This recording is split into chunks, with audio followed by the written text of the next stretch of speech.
जय मित्रों, BCom same 5 विकलनना दंताकीय क्षेत्रे उपयोगों आज आपणे मांग और पुरवठानी मूल्य सापेक्षता जोईशुं।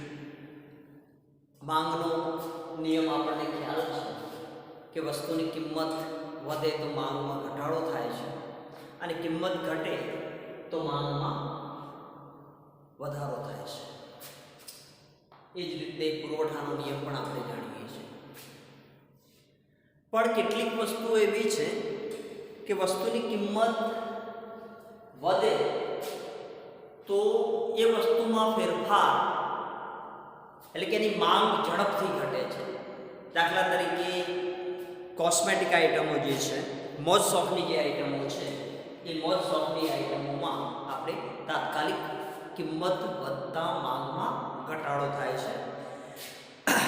અત્તર છે, પાવડર છે, લિપસ્ટિક છે, કોસ્મેટિક આઇટમો છે, એમાં ઝડપથી કિંમતમાં વધારો થાય તો માંગ ઘટે છે। પણ કેટલીક વસ્તુ એવી છે જેનો ઉપયોગ આપણે વારંવાર હંમેશા કરવાનો થતો હોય તો એની માંગમાં ઘટાડો એ એટલી થાય છે ખરો પણ વધુ નથી થતું, એનું પ્રમાણ घटे है। दाखला तरीके अनाज है, तेल है, खांड है, गोड़ है, एनी मांग में फेरफार थाय पण प्रमाण में फेरफार ओछो थाय। એટલા માટે આપણે માંગની મૂલ્ય સાપેક્ષતા વડે આ માંગની અને પુરવઠાનો ફેરફાર કેટલો છે એ આપણે દર્શાવી શકીએ। સિમ્પલ આપણે માંગની મૂલ્ય સાપેક્ષતા માટે એની વ્યાખ્યા કે માંગમાં થતા ટકાવારી ફેરફાર અને કિંમતમાં થતા ટકાવારી ફેરફારના ગુણોત્તરને માંગની મૂલ્ય સાપેક્ષતા કહીએ છીએ। જે કેટલો ફેરફાર થયો છે કે માંગમાં થતા ટકાવારી ફેરફાર અને કિંમતમાં થતા ટકાવારી ફેરફારના ગુણોત્તરને માંગની મૂલ્ય સાપેક્ષતા કે માંગની મૂલ્ય અપેક્ષતા કહેવાય છે।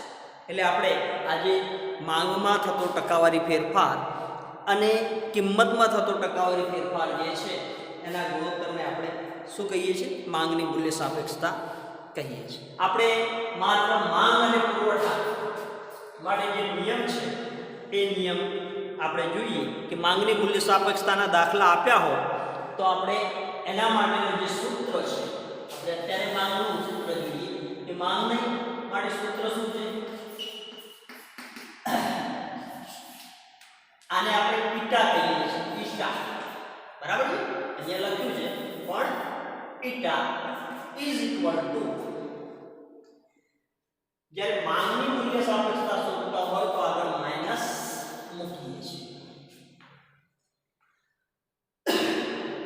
P1 plus P0 upon P1 minus P0 गुण્યા x1 minus x0 upon x1 plus x0।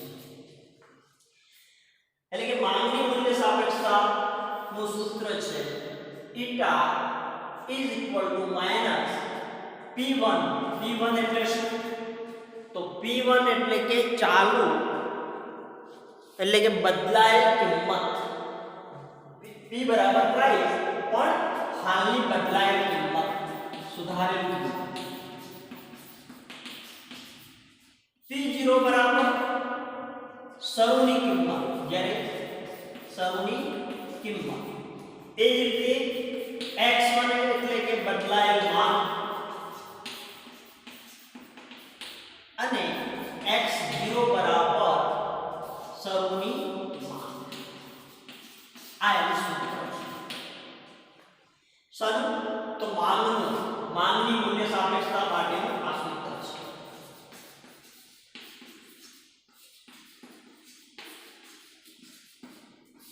બરાબર છે? તો માંગની મૂલ્ય સાપેક્ષતાનું સૂત્ર ઈટા બરાબર માઈનસ આગળ મૂકીએ છીએ P1 plus P0 upon P1 minus P0 ગુણ્યા x1 minus x0 upon x1 plus x0। જ્યારે આની જગ્યાએ પુરવઠાની મૂલ્ય સાપેક્ષતા હોય ત્યારે સૂત્ર એ છે, પણ આગળ જે માઇનસ છે એ માઇનસ નહીં આવે. બરાબર છે? જ્યારે પુરવઠાની મૂલ્ય સાપેક્ષતા છે તો એનું સૂત્ર શું છે?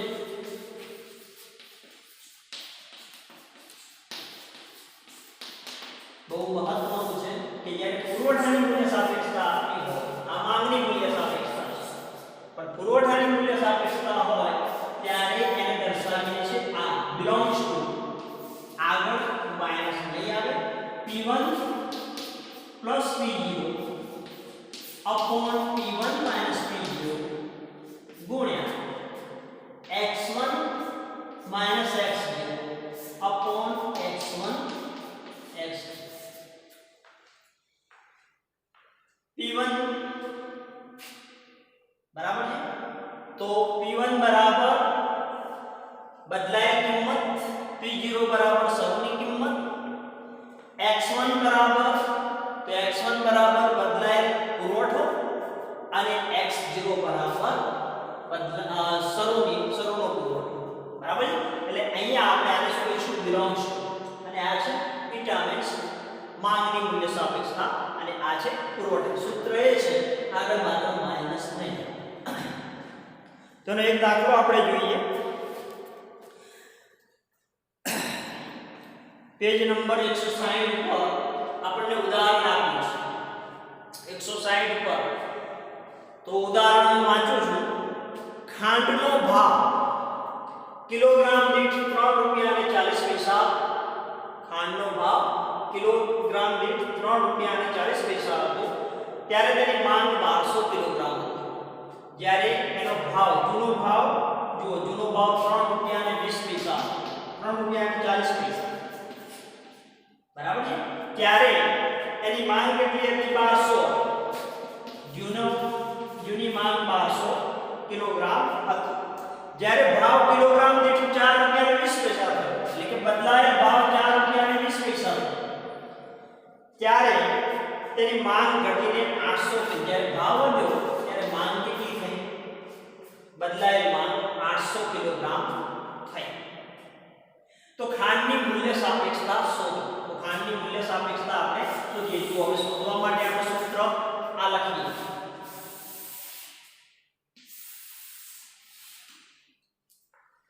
કે માંગની મૂલ્ય સાપેક્ષતા બરાબર minus P1 plus P0, P1 minus P0 ગુણ્યા x1 માઈનસ x0 અને x1 પ્લસ x0. તો હવે એ સૂત્ર પ્રમાણે આપણે આપણા જે ઘટકો છે એ મૂકીએ. P1 બરાબર શું? તો 4 રૂપિયા અને 20 પૈસા. P0 બરાબર શું? તો શરૂની કિંમત છે 3 રૂપિયા અને 40 પૈસા. આ પ્લસ કરીએ અપોન 4 રૂપિયા અને 20 પૈસા માઈનસ 3 રૂપિયા અને 40 પૈસા ગુણ્યા x1 800 માઈનસ x0 બરાબર 1200 અને 800 પ્લસ 1200. બરાબર? સૂત્રમાં આપણે કિંમતો મૂકીએ. તો સૂત્રની અંદર આપણે કિંમતો મૂકીએ છીએ. જો આ પુરવઠાની મૂલ્ય સાપેક્ષતાનું છે. બરાબર છે? સૂત્ર યાદ રાખો. સૂત્રમાં ફેરફાર માત્ર પુરવઠાની મૂલ્ય સાપેક્ષતામાં શું આવશે કે આગળ માઈનસ નહીં આવે અને અહીંયા માઈનસ આવશે. હવે આનો સરવાળો આપણે કરીએ તો શું થાય? 4 ને 3 7 રૂપિયા અને 60 પૈસા, આગળ માઈનસ 7 રૂપિયા અને 60 પૈસા ભાગ્યા અહીંયા 4 રૂપિયા અને 20 પૈસામાંથી 3 રૂપિયા અને 40 પૈસા બાદ કરો એટલે શું થાય? 0.80 પૈસા. 0.80 પૈસા અને ગુણ્યા 800. 1200 ની કિંમતમાંથી 800 બાદ કરો એટલે માઈનસ 400 અને 800 ને 1200 2000.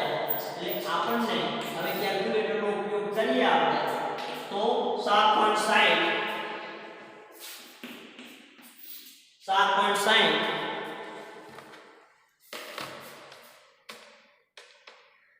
ભાગ્યા 0.80 બરાબર 9.5 ગુણ્યા શું છે 400 ભાગ્યા 2000 બરાબર 0.20 એટલે 0.20 એટલે આપણને કિંમત હવે મળશે એ કેટલી મળશે 9.50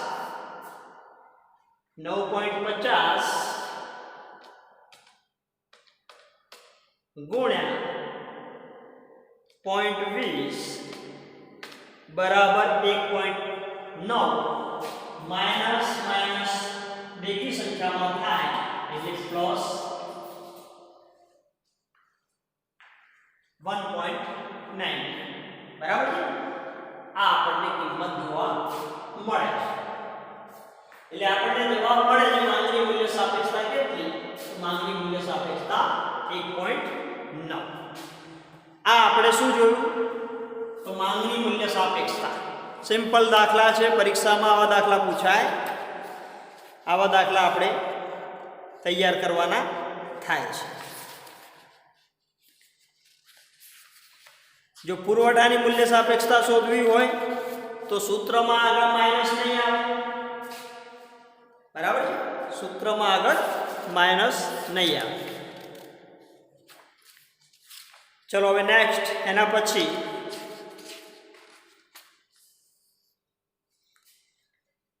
એક્ઝામ્પલ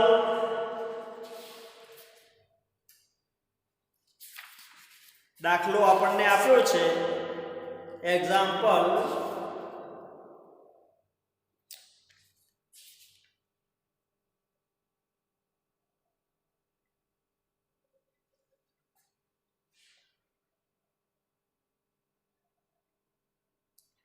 ચલો 21 નંબરનો એક્ઝામ્પલ 21 નંબરનો એક્ઝામ્પલ છે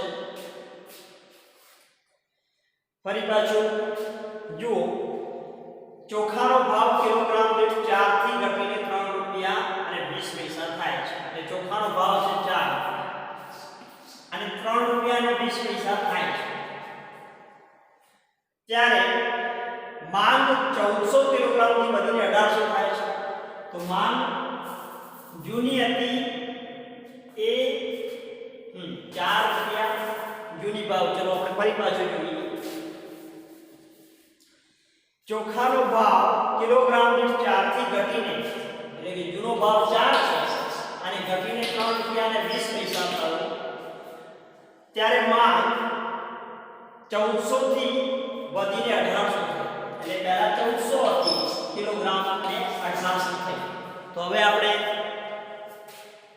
આ કિંમત આપણા સૂત્રમાં મૂકીએ શું છે P1 એટલે કે બદલાયેલ કિંમત પ્લસ જૂની કિંમત 4 રૂપિયા અપોન 3 રૂપિયા અને 20 પૈસા માઈનસ 4 રૂપિયા ગુણ્યા શું છે બદલાયેલ માંગ માઈનસ જૂની માંગ અપોન 1800 પ્લસ 1400 એટલે આપણને કિંમત મળે છે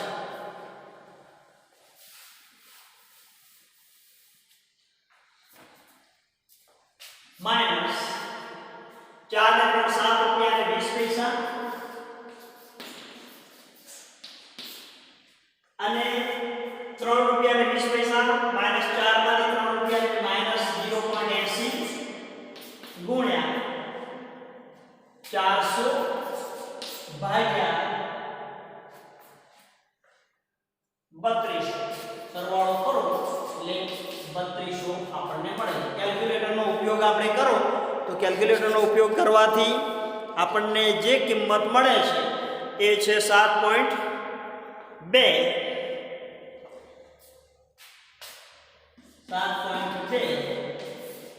અપોન કિંમત કઈ મળે છે અપોન કિંમત મળે છે 6.4 એટલે એ કિંમત મળે એટલે આપણને જવાબ મળશે 1.125 કેલ્ક્યુલેટરનો ઉપયોગ આપણે કરીએ માઈનસ માઈનસ પ્લસ થાય એટલે 1.125 આ આપણને માંગની મૂલ્ય સાપેક્ષતા સાપેક્ષતા મળે. એ જ રીતે પુરવઠાની મૂલ્ય સાપેક્ષતા.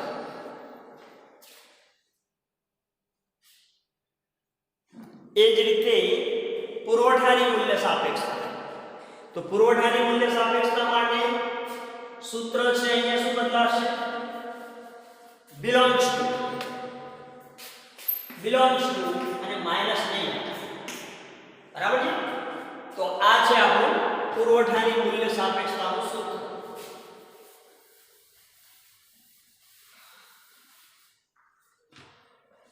પુરવઠાની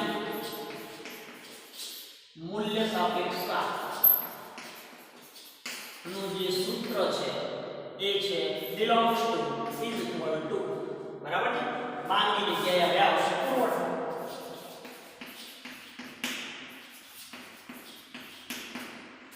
ચલો એક્ઝામ્પલ છે 22 નંબર. ખાંડનો ભાવ. ખાંડનો ભાવ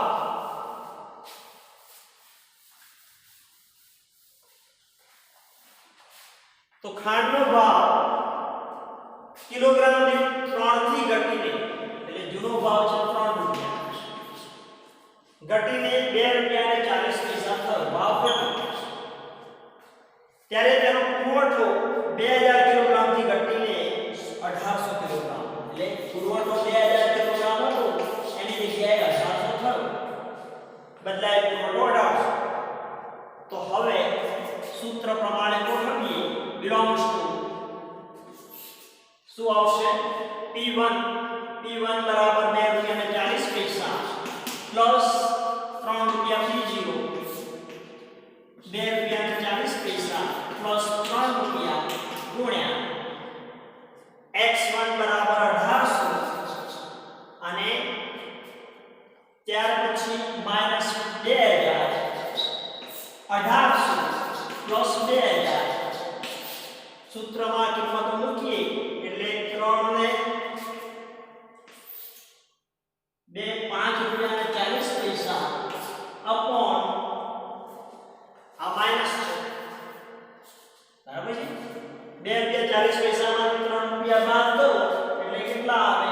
-0.60 ગુણ્યા -200 અપોન 3800. એટલે આપણને કેલ્ક્યુલેટરનો ઉપયોગ કરશો ત્યારે કેટલી કિંમત મળે છે? એ કિંમત મળે છે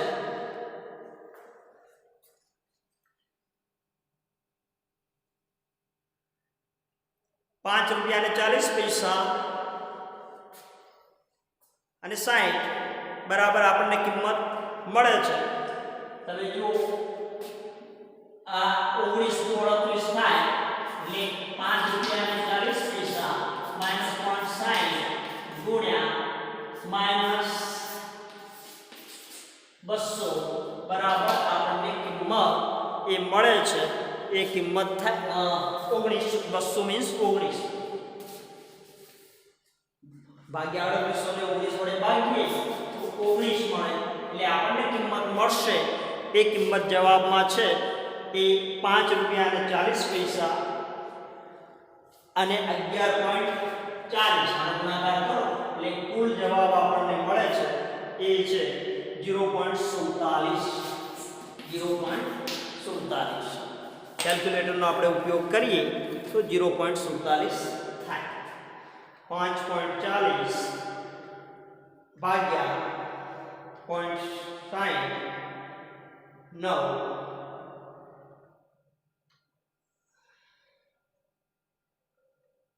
ભાગ્યા એટલે 0.47 આપણને મળે છે. આ પણ માઈનસ છે, આ પણ માઈનસ છે, માઈનસ પ્લસ છે એટલે 0.47 મૂલ્ય અનપેક્ષ મળે છે. બરાબર છે? એટલે કે એની કિંમત છે એ પુરવઠાની કિંમત પ્રમાણે પુરવઠા જે માંગ કિંમતમાં વધારો થાય છે એ પ્રમાણે પુરવઠાની કિંમત પણ 0.50 કરતાં ઓછી હોવાથી એ મૂલ્ય અનપેક્ષ થાય છે. એ પણ આપણે જોયું છે. એટલે અહીંયા માંગ અને પુરવઠા માટેના નિયમો આપણને ખ્યાલ છે. જ્યારે પુરવઠો હોય ત્યારે belongs to અને માઈનસ થઈ આવે માંગ પર ત્યારે આગળ માઈનસ એ સૂત્ર એ જ છે. આપણને કિંમત આપી છે, કિંમતને આ સૂત્ર પ્રમાણે ગોઠવીએ ત્યારે આપણને જવાબ મળે છે. બરાબર છે.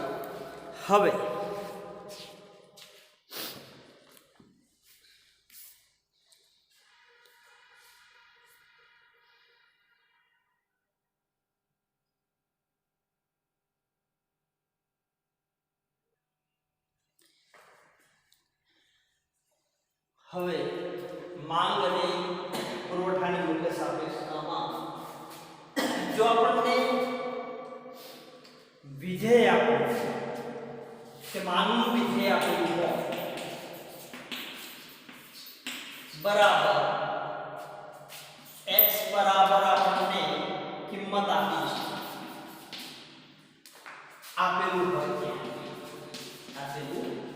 હોય ત્યારે એનું સૂત્ર છે કે જ્યારે આપણને માંગની મૂલ્ય સાપેક્ષતા શોધતા હોઈએ તો શું આવે સૂત્ર p upon x multiply dx upon dp. જ્યારે પણ એનો વિધેય આપેલું હોય, આપણને કિંમતો અલગ ના આપે, એક વિધેય જ્યારે આપેલું હોય ત્યારે માંગની મૂલ્ય સાપેક્ષતા માટે આપણે શું કહીએ બીટા माइनस p बराबर प्राइस, p बराबर किंमत, x बराबर માંગ અને dx upon dt બરાબર આ x નું વિકલન, x નું પ્રથમ વિકલન આપણે શોધવાનું થાય છે. તો હવે એક એક્ઝામ્પલ જોઈએ. આજે માંગનું વિધેય આપેલું હોય ત્યારે આપણે બીટા લખીએ છીએ, પુરવઠાનું વિધેય હોય તો બિલાંશ પણ આગળ માઈનસ નહીં આવે. તો આ સૂત્ર આપણે માંગ અને પુરવઠાનું આપણે જોયું છે. એક એક્ઝામ્પલ આપણને આપ્યું છે કે એક વસ્તુની માંગનું વિધેય, એક્ઝામ્પલ લખીએ કે એક વસ્તુની માંગનું વિધેય x બરાબર 20 માઈનસ 2p છે અને વસ્તુની કિંમત આપણને વસ્તુની કિંમત પણ આપી છે 2 એકમ હોય ત્યારે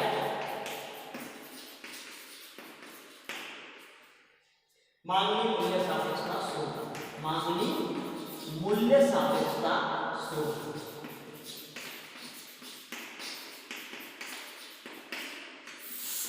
બરાબર છે. આ રકમ છે. આપણું સૂત્ર શું છે? માંગની મૂલ્ય સાપેક્ષતા બરાબર -p upon x multiply dx upon dt. હવે p બરાબર શું છે? તો કિંમત આપેલી છે p બરાબર 2. x બરાબર શું? તો x બરાબર આપણને કિંમત આપી નથી પણ x નું સૂત્ર આપ્યું છે 20 2p. એમાં આપણે p બરાબર 2 મૂકતા આપણને x ની કિંમત મળશે. બરાબર છે.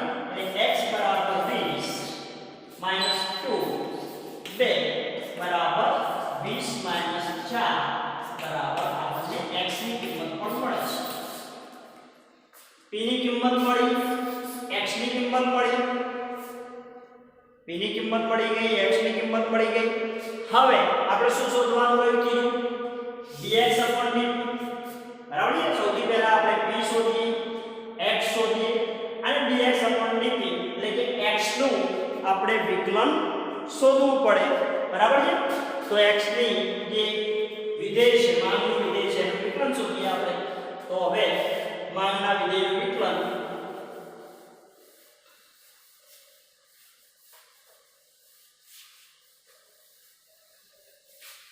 તો ત્રીજા નંબરમાં આપણે શું શોધીએ? ચલો ફર્સ્ટ કિંમત શોધાઈ ગઈ, સેકન્ડ x ની કિંમત શોધાઈ ગઈ, થર્ડ માંગનું વિધેય છે એટલે dx upon dp શોધવું છે આ. તો હવે x બરાબર શું છે? તો x બરાબર 20 2p આપણને આપ્યું છે. તો હવે આનું વિકલન આપણે શોધવું છે. તો વિકલન આપણે કેવી રીતે શોધીશું? dx/dp બરાબર, તો dx/dp એટલે કે અહીંયા p છે એનું વિકલન કરીએ તો p નું વિકલન શું થાય? અહીંયા 20 બરાબર 0, 2p છે, p બરાબર આપણે 1 ગણીએ તો 2 થાય બરાબર અહીંયા dx/dp બરાબર શું થાય? dp એટલે આ p નીચેનો ભાગ છે એટલે p નું વિકલન આપણે કરીએ છીએ. p નું પ્રથમ વિકલન x dx બરાબર પ્રથમ વિકલન, પણ કોનું? p. તો p નું પ્રથમ વિકલન બરાબર જો 20, જ્યાં p છે ત્યાં આપણે એનું વિકલન કરીશું. 20 છે અહીંયા p નથી તો 0, અહીંયા p છે એટલે p બરાબર 1, અહીંયા આપણને અહીંયા સ્ક્વેર રૂટમાં કંઈ આપ્યું નથી એટલે -2 એટલે આપણને dx/dp બરાબર -2. હવે સૂત્રમાં મૂકતા, હવે સૂત્રમાં કિંમત તો મૂકતા માંગની મૂલ્ય સાપેક્ષતા બરાબર શું છે સૂત્ર? p/x * dx/dp.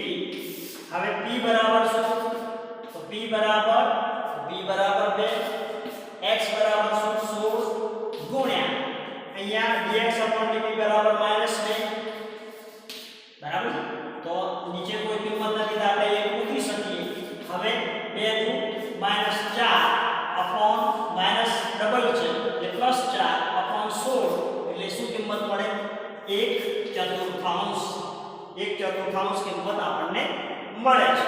એટલે માંગની મૂલ્ય સાપેક્ષતા મળે છે 1/4. માંગની મૂલ્ય સાપેક્ષતા મળે છે 1/4.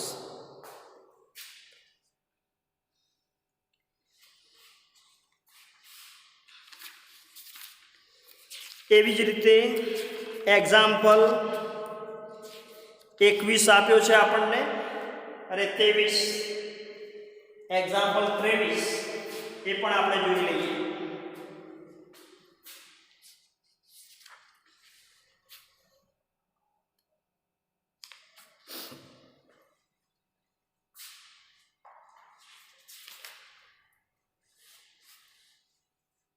ચલો હવે રકમ છે એક વસ્તુની માંગનું વિધેય x બરાબર 10 2p છે. એ 20 ની જગ્યાએ 10 2p છે, 10 - 2p છે.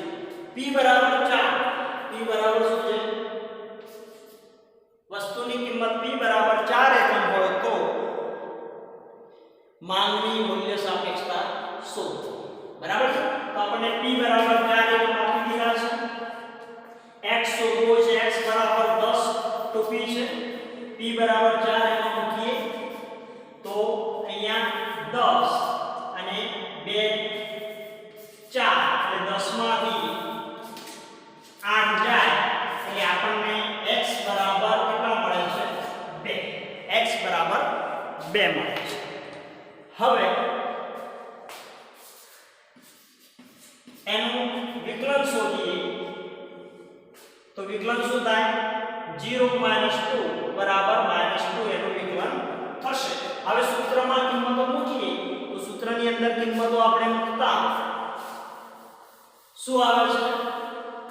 તો આગળ માઈનસ p બરાબર 4 x બરાબર 2 ગુણ્યા અહીંયા -2 બરાબર શું થાય? -8 ભાગ્યા 2 બરાબર 4. એટલે કે માંગની મૂલ્ય સાપેક્ષતા બરાબર 4 મળે છે. માંગની મૂલ્ય સાપેક્ષતા બરાબર 4 મળે છે. એ જ રીતે જો પુરવઠાની મૂલ્ય સાપેક્ષતા હોય તો સૂત્રમાં શું આવે? અહીંયા માઈનસ નહીં આવે અને આપણે આ રીતે દર્શાવીશું બિલોંગ્સ. ફરક એટલો છે કે પુરવઠાની મૂલ્ય સાપેક્ષતા હોય તો આપણે માઈનસ નહીં આવે, પણ માંગની મૂલ્ય સાપેક્ષતા હોય તો આપણે અહીંયા માઈનસ મૂકીશું. બરાબર છે. તો એ પ્રમાણે આપણે દાખલા ગણીએ છીએ.